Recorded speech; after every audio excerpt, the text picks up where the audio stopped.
Hello, welcome back. We cast Battlestar. Didn't seem to do anything. I checked the next battle and nobody's cast, so I don't know. Also agitated the Mire. Suddenly a huge Ashen Angel appeared and attacked a Spirit of Points. It doesn't really go very well for the Ashen Angel. So, much of that. Then a couple of battles. We attacked into another Lamantian province, kill that temple, which we've killed. And then La Mancha has a new god-backed army that's on our border again. I spoke to La Mancha and asked if they want to make peace and fight Gerudo instead, and they said yes, but I get the sense they don't think they can fight either of us, so I'm not sure what they'll do. Battle in Ionia. This is Gerudo's giant stack just continuing to walk forwards. Got the King of Magma here, I don't know if I pointed that out or not. No items though. Apparently these units, in addition to everything we've seen, apparently they have 2 forms, which I didn't even realise. So they have 12 hit points and then they have a second shape, which also has 12 hit points. And then if they survive, they just go back to normal with clean shape, so they lose all their afflictions, I think. But they're even tougher than I thought. I don't know how you kill these things. Yeah, but there's the army anyway. It's moved to Ionia now, so you can see it. Utenshire was closing up the provinces that have been raiding pointlessly. This doesn't really seem really serve a purpose, I don't think. And Rimire is the same sort of thing, just me raiding over here. Lightning did kill an Acolyte, isn't that bad. And no interesting events this turn, it's all just bedfellows and sites and stuff. We got Agitate the Mire and then a Madman in Old Forest. There's 2 events. I think we got some gems as well. Like a big gem event, I think. Maybe I'm thinking of the Flegger game. So, just unimportant events. There's the Myriad, and yeah, that's all. And this turn the orders are quite simple because it's still just the same thing. Everything's either moving to Old Forest to do Peristaltic Passage next turn, or they're moving to Northangs. I have to just kind of wait and see what this army does, because either it rolls down towards my throne, I would expect, or it rolls towards my cap, I guess. Which I guess would suck because I can't move my god. I'd lose my globals, but I'd have to just move everything out of here into Uuodeouda and see what happens. But it would be easier to defend Northangs because I'm moving most of my mages there. I'd like to have the subsumits in the upcoming fight. If there is an upcoming fight. And again, I can move there in 1 turn. I can go to either place in 1 turn right now. Maybe these guys should just sit here for a turn and we see what happens next turn. I don't think he can put either of these forts under siege in 1 turn. If we stay here, we can move in whichever direction he moves. Spirits of Points can teleport there. Dancers can fly there. The only thing I'd lose is these guys. Although you have N1, so you could passage. Okay, yeah, that's better. So we'll keep these guys in Villia for now, just to see where this stack goes. We're keeping all this stuff here, just to see where this stack goes. And there's not much else to say. I'm forging lots of items this turn. I think it'd be easier to just show them next turn, because I'm forging like miscellaneous items to put on the Spirits of Points, really. And the only other thing I think that's worth mentioning is that I do have a D3 guy here that I'm empowering in air. I'm going to have a time finding this. Is it Evocation? It is. So in Evocation there's Wailing Winds, which is a morale diminishing spell, which requires D4 1. So if we give our Skull Staff to this guy, and we empower him in air, he could do Wailing Winds. At the moment we're on the enchantment path, so next turn we can also do Rigor Mortis. I'm thinking if we fight that stack, we'd lay down Quagmire, Curse of Stones, Rigor Mortis, and Wailing Winds. And hopefully that helps. I don't know, it's just very difficult to fight into those units. Hopefully if we do some kind of communion, we can also drop some big spells. I don't know, I guess we're in wait and see mode though. Whichever way this stack moves determines where we're going to try and defend. And until then, not much else to say. This is all just forging items and stuff.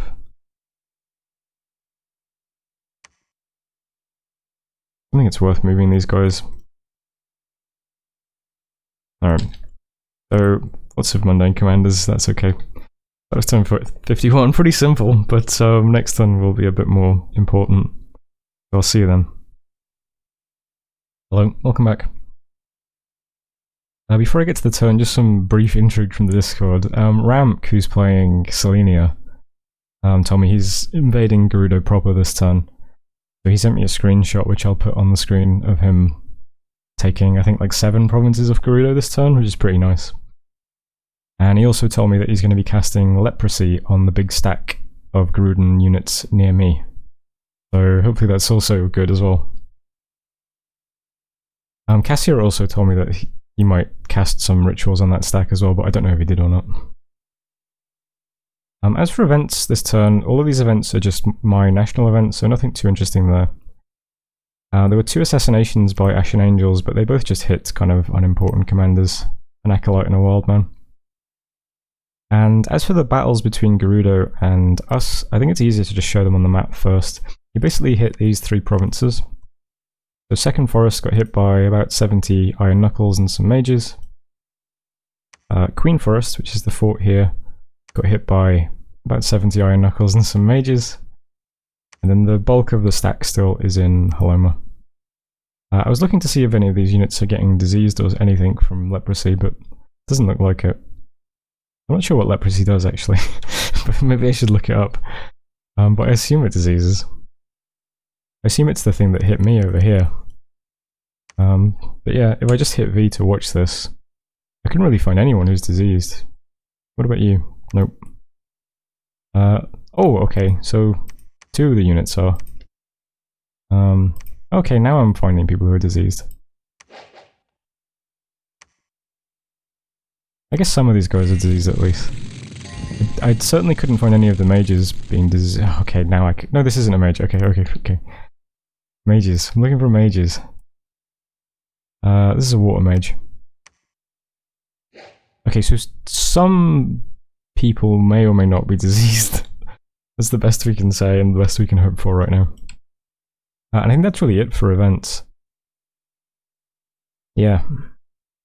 And as for movements this turn, not really much to say other than I'm moving everything to Uuodeouda. A lot of things are just walking here from Old Forest. This is a lot of stuff, as you can see. And there's also stuff being gatewayed, well, peristaltic passaged from Pepper Plain.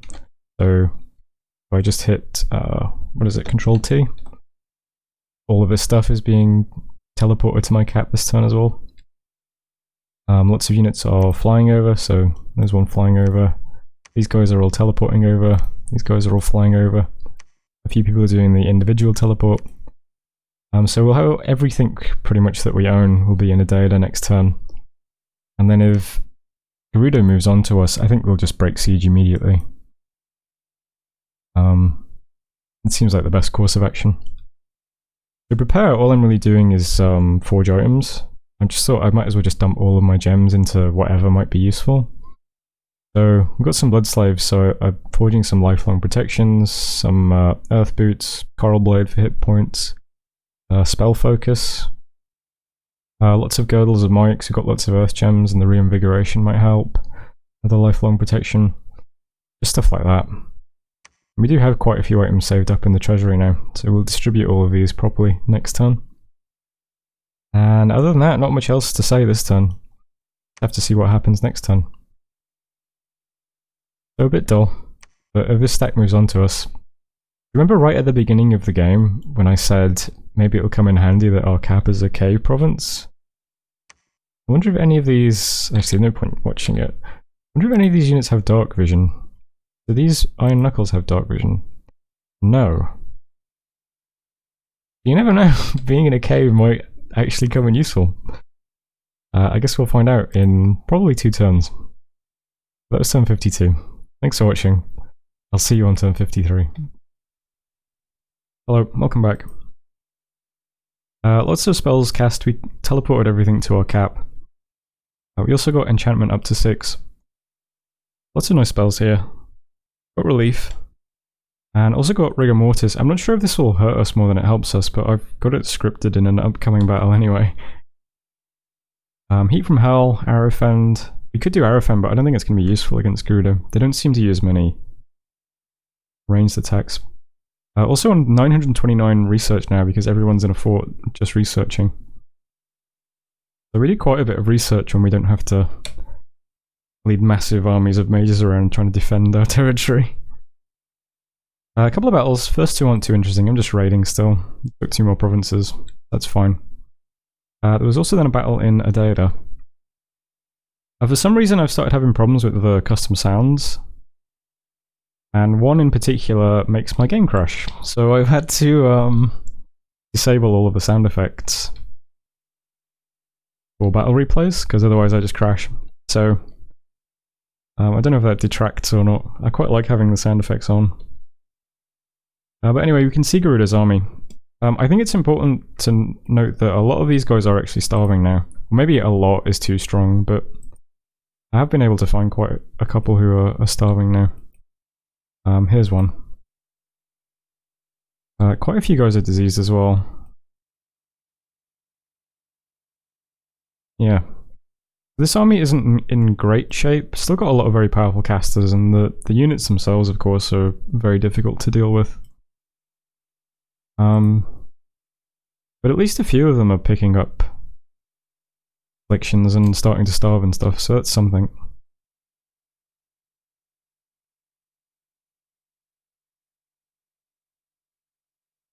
I wonder why there was no Fog Warriors or Mass Flight this turn. He does have gems. Maybe the AI just didn't think the PD was that threatening. But that's our cap under siege. Oh, I suppose it was also worth looking at their attack and defense since they're in the cave, right? So, yeah, you've got a defense of 6 from the darkness. Attack -3. He's quite experienced, I suppose. Okay. Also lost Glistening Dew, which was a Myriad province. There was also a battle in Ionia. This is where I moved some troops to close up the gap behind Gerudo, but he moved a lot of stuff here. Lots of Sacreds. Lots of Mages as well. And these guys are all auto-bless, so you don't need priests or anything.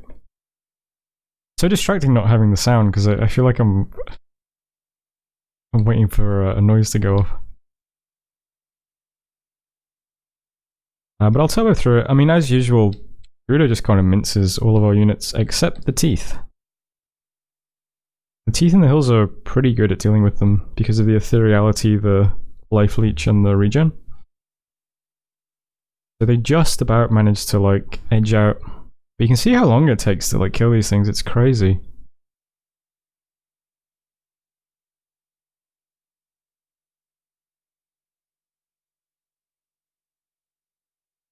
Yeah, they like, so this is their second shape, they like lose the helmet. I wonder if they get the Undying in both shapes. They can't do, right? Because the Undying's the Bless. They get Undying in both shapes, that's an extra 20 hit points instead of 10. I'm actually not sure how that works. But I mean, bear in mind, like, my Teeth in the Hills have 4 attacks, right? One of them is Steel Strength. Doesn't actually do damage. But the Life Drain and the 2 bites do damage. Actually, Steel Strength does do damage, isn't it? It's this bit that doesn't. Okay. Yeah, so I do like a ton of damage each round with these guys. And it still just takes this long just to kill 1 square of them. But that was Ionia. We got a pair of Earth Boots out of that, which is quite nice. But yeah, we lost everything except the teeth. Lost 6 of our teeth. But we killed 65 of the Iron Knuckles and some mages. So all in all, I'm happy with that. Lightning continues to strike. 8 units wounded, 20 killed. Lost an Acolyte, that's okay. And as for events, it's only the last 3, I believe, that are interesting. Got 200 gold, 20 income in Mun, and 65 gold and some gems in Keepus. There's a battle in Brightwoods, which was the Myriad. And we lost one of our forts as well. The battle at our fortress in Queen Forest, but it was empty. So that's over here. I think that's everything. It's worth noting that Uuodeouda is already open. The Garuden units also have a siege bonus of 3. So I was still kind of surprised because we had like, I think we've got 1,406 units in this province. Admittedly, a lot of those are worms who don't get very good siege defense. They get 0.1. But I was still kind of shocked that it opened that quickly. It gave me kind of a decision to make, because then it's like, do I wait for him to storm or do I just sit here? The benefit of sitting here is that it means I get to have my god and my entwining arms in the fight. Because my god and my entwining arms are immobile, of course, so they can't break siege. On the other hand, if he just like sends a scout in this turn, he's going to see that there's quite a lot of stuff here, because from his perspective last turn there was almost nothing in the cap. So there's pros and cons of just sitting here and letting him storm and hoping that he does it versus breaking siege. But I decided to just sit here because I'd quite like to have all of the immobile commanders in the fight. And also one of my big nature mages went insane this turn, so I wouldn't be able to have him break siege either. So I'm just going to sit here and hope that he storms immediately. Since he's starving, he might. And I also craftily deployed the old, I think I'm out this turn, guys, on Discord. to try and sell the fact that I'm really weak and there's nothing here defending Uuodeouda. So hopefully that prompts him to storm immediately. And that's really all that's happening this turn. I'm spending out a lot of acolytes to pick up worms in this area if we do survive. And everything that we just got out of Bedfellows this turn is just all attacking Haloma, including the stuff that survived in Ionia. So 2 spirits of points with 1 unit version, a couple of peasants, and the 11 remaining teeth in the hills. Hopefully that's enough. I've got the spirits on Soul Slay spam now instead of Astral Geyser. I'll see how that goes. So that just leaves the defense of Uuodeouda itself. I've given out lots of items, as you can see. The army screen is just a mass of... What colour would you say that is? Salmon?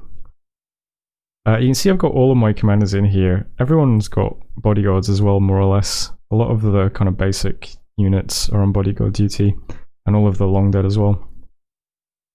Because I don't want to get owned by flying units. I'll quickly go through what is being cast though. There's a few big spells going off on turn 1, and in general I'm trying to cast as many big things on turn 1 as I can. Water mages are spamming fire resistance. N1 guys are doing vine arrows. We've got a lot of spirits of points here. One of them is doing Light of the Northern Star, which will make all of our astral mages better. It also makes theirs better as well, but because some of my spirits only have astral 2. So this will make sure that they're all astral 3.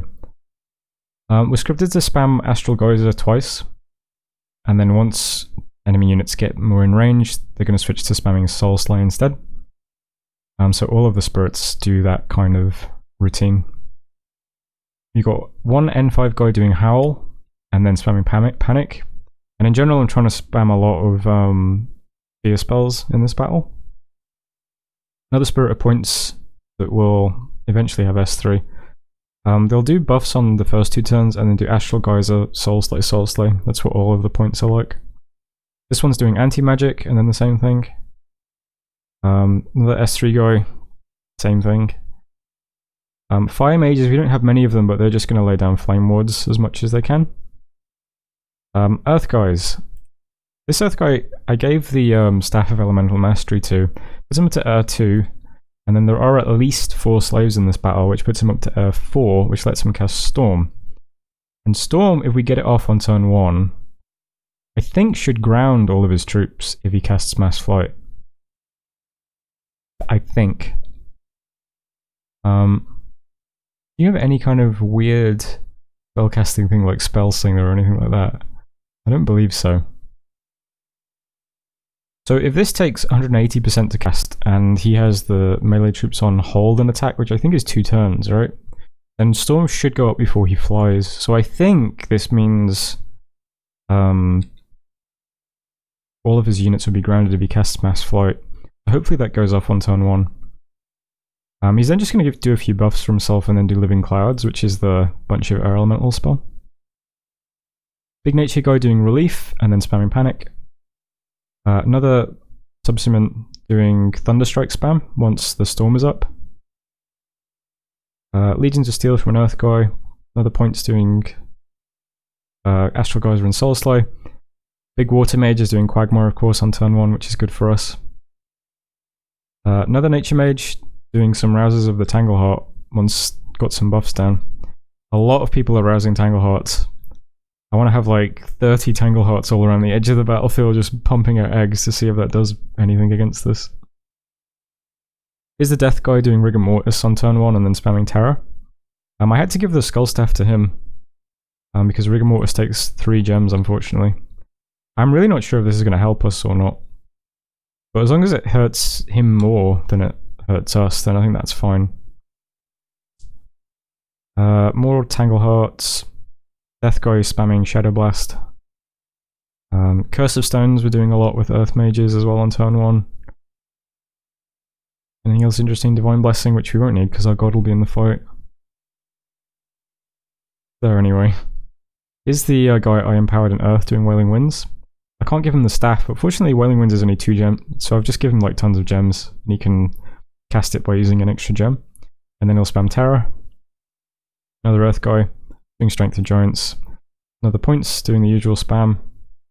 My god is going to buff up for 2 turns and then just cast Rouse the Tangleheart. This scales if you're over Nature 2.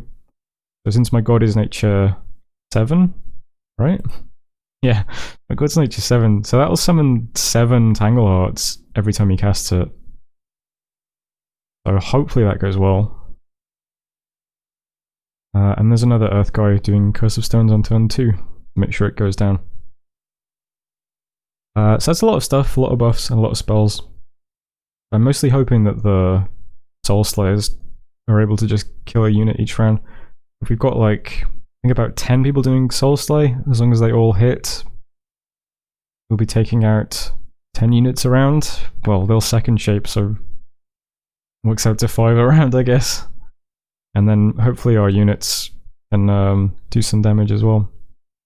We've got these guys as well who'll be firing. And lots of units.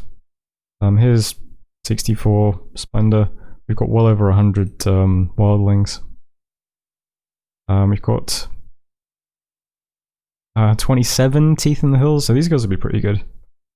There's also this Nightmare that we had as well from whatever event it was that gave us the Jade Sorceress. Or Onyx Sorceress. And that's everything. So I just have to see what happens next turn. If we manage to take Haloma and then he storms and we defend, that'll kill the army. And with Wailing Winds, Panic, and Terror, if he just routes, then that's fine. Everything will die anyway because there'll be no retreat route. So that's all we really need to do. Is just make him rout. But it all depends on whether or not he actually storms this turn. If he's smart, he won't. Because it's obvious that I can close off his escape route and he has no idea what I have in my cap. So if he's smart, he'll ping with a scout first and just see what's in here. But who knows.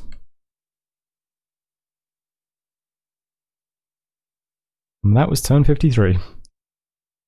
Yep, it's been a difficult game. Too many opponents. But this might be an interesting battle if it goes well. So, and if it happens. Thanks for watching, that was turn 53 and I'll see you on turn 54.